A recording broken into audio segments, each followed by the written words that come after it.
kay Sara Descaya po, no, she had an interview yesterday and sinasabi niya na concerned siya sa kanyang security. That's why she had to undergo voluntary custody in the NBI kahit na wala pa namang warrant of arrest na inilalabas yung court against her. May basis ba, sir, yung takot na nararamdaman ni Mrs. Descaya? And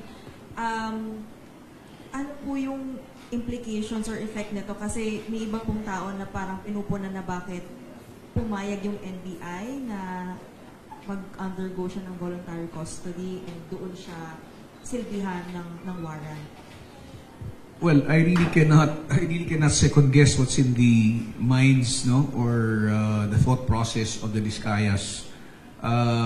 If you're asking me if there's basis for the threats, I really don't know what threats they're talking about. Maybe it's because of the fact that they're being implicated in the flood control projects. That would be a possible basis. As to their decision to go to the NBI, sabihin na natin, kasi recently I believe there were cases that were filed by the Office of the Ombudsman as against the Descaya couple. And these cases were already elevated to the courts. The informations have been filed. So warrants of arrest will be forthcoming.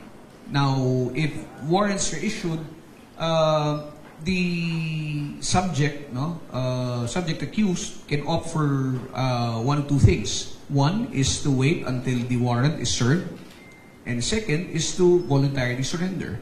So sa akin, wala namang masama doon na sumuko siya, no? Mas maaga, pinangunahan niya. That will be something that can probably be considered as mitigating as far as liability is concerned, no? Pero siguro ito, hindi ko alam. Sabi ko nga, mahirap natin pagpangunahan kung ano yung nasa kaisipan nila kung bakit nila ginawa ito.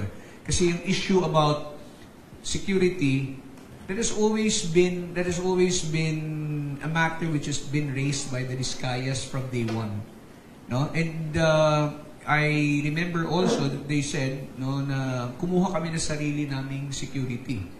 So hindi ko alam kung ano yung pangamba pa nila, or this is just in anticipation of possible or probable warrant of arrest that may be issued by the court.